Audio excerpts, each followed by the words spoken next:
I'm a microbiologist, a retired one now, but continuing somewhat the practice involved in a very unusual project called Lotus.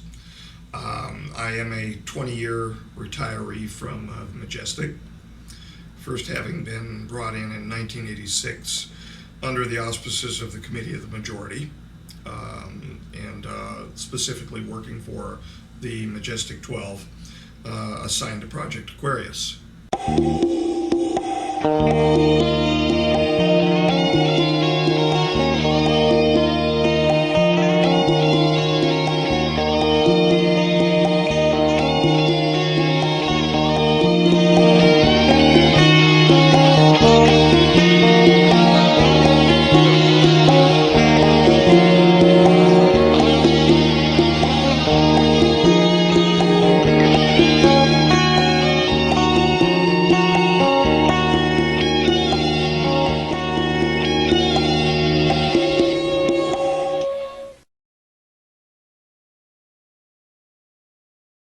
And like I said, we're supposed to live in a civilized, free society. We don't. When they can walk in, take you as a child, turn you into a killer, and then use you, abuse you, and when they're done, throw you away. It shouldn't happen. So I sit there and I start taking these puzzle pieces. Now, this fits, this don't fit. And I'm going like this till picture, and I sit back. The lady walks up to the front. The guy walks up behind me. She looks at him and smiles, says, "We've got one." And that's when it started. That is where they were weeding out who's good at this, who's good at that, who's going to be a soldier, who's going to be a psychic spy. Everybody knows that Hitler was looking for the ultimate soldier, that super soldier, ultimate warrior. Hitler was also heavily into the esoteric arts with mind control. And at that time, they started combining the two. Mind control, super soldier, ultimate warrior. They just started putting it all together into one project, and that's where they got me. My kicks in my right leg were 120 miles an hour. My punching power was well over 18 to 1950 foot-pounds. That'll bust concrete blocks. And I put 3 rounds through the heart of a very high intelligence official. This guy grabs me by the throat, and I just snapped sideways, threw my hands palm down, just threw them down, and screamed inside my mind. The guy goes up and back. I never touched him. I look over and there's George Jr. sitting at the bar with the Secret Service bodyguards, drunk as a skunk, with the Secret Service trying to get him to calm down. Now, that's when I snapped awake. I don't remember driving there.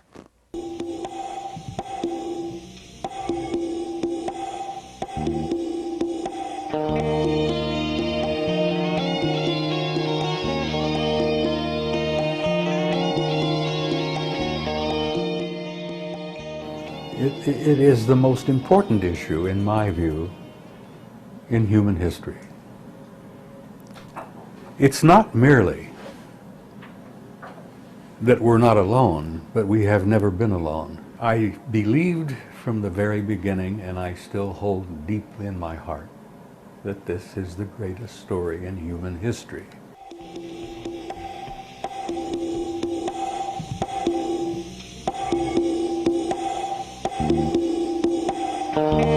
Because people will then target toward a date. And there are people out there now that are saying, oh, it's right around the corner, at any moment now. Why won't the aliens save us? Yeah. We need to save ourselves. This was a quid pro quo for them to get certain information from that Kaela showed me. I demanded certain information back, and actually it was information concerning the time travel issue, because they were still trying to be, they were still reticent about informing me as to what the real nature of the situation was. As late as 2001, the looking glass shows probabilities, or has shown probabilities. The cube would react with the people present. So there was an alteration, if you will, over what you were seeing from it. It would actually spin out as a yellow disc out of the top of it, where the word Yellow Book originally came from. Yes. Actually, I used that to our advantage at the T9, because that, in fact, was present at the T9, and I projected certain information which caused a little upset during the meeting, but I was also allowed to show them probable outcomes. So, in fact, the Yellow Book, the cube, was used for that purpose. Shockingly, they happened to see themselves standing on the bones of their own families and things like that in the vision, and they ultimately decided to remove Lotus as well as certain abductions from the Town 9 Treaty. They were handing this cube around from country to country to the elitists in the countries to look into their own futures so that they could pick the best paths for themselves. I'm happy to pass along the information. I'm honored to pass along the information that I understand that the Yellow Book is no longer accessible. I will say this to everybody, whomever took it, it's in safe hands and it won't be used to harm humanity.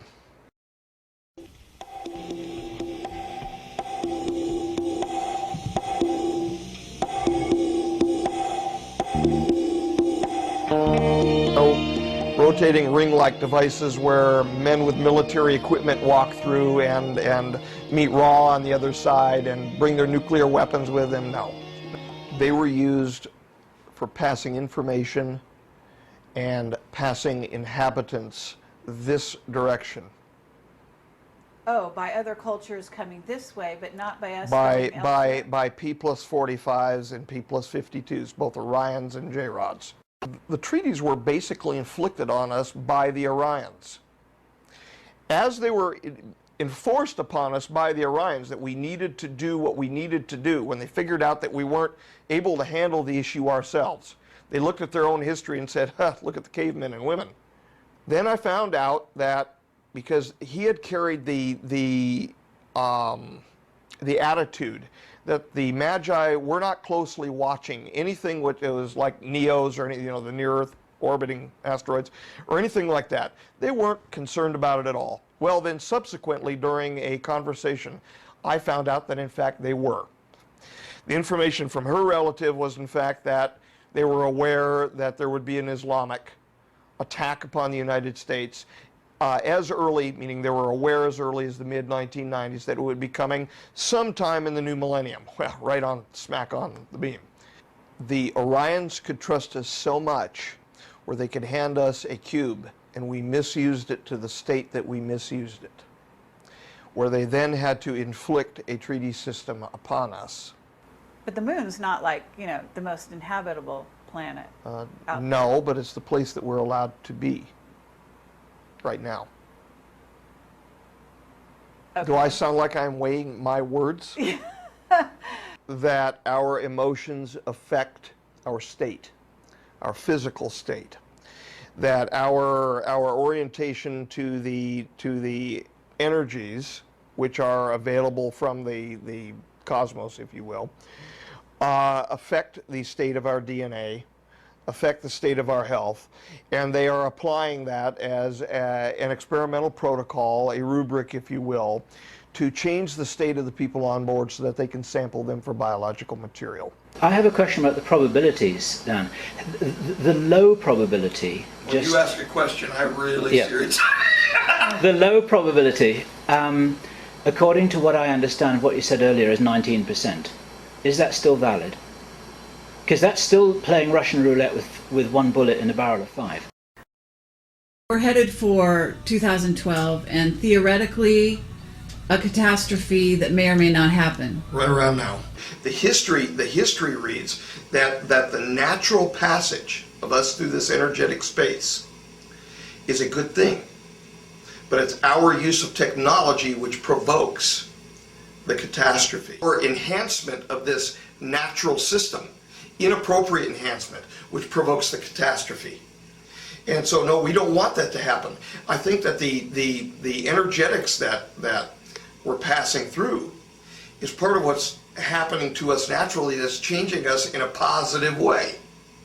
It's part of the loving cosmos that we're part of. I think that's probably one of the factors, not all, but one of the factors for the rise of these beautiful children, the indigo children. The numbers that we received before the looking glass was shut down, dismantled,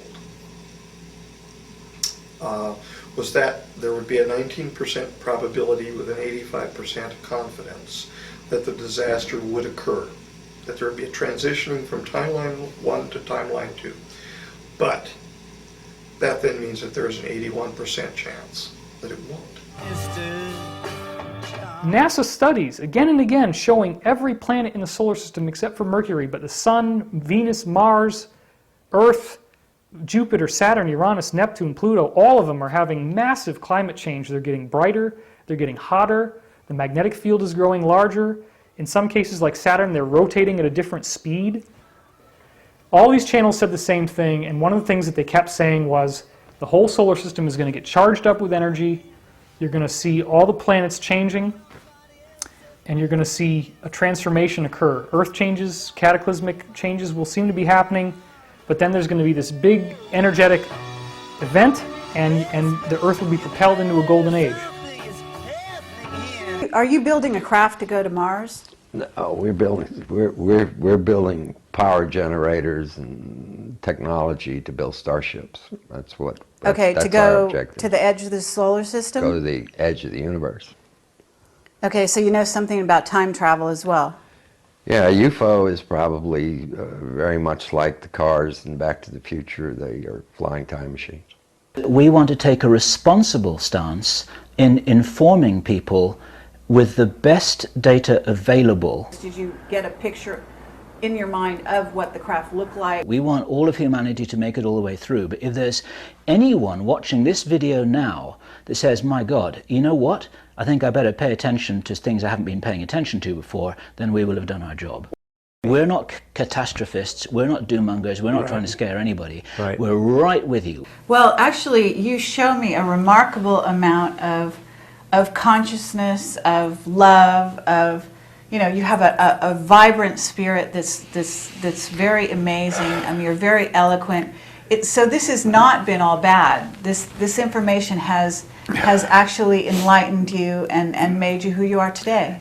Project Camelot, which is the opportunity to play an educational role presenting to the public stories either that have been overlooked or which are new or which need more attention, that can inform how we can face the future, that give us an idea what the future may present, that can inspire us and which can guide us and which can warn us if warnings are needed. So that those who can hear will hear, those who can't hear won't hear whatever we do. I just want to really thank you both. Don't expect your life to become any easier. Wow, that's a simple closed question, isn't it?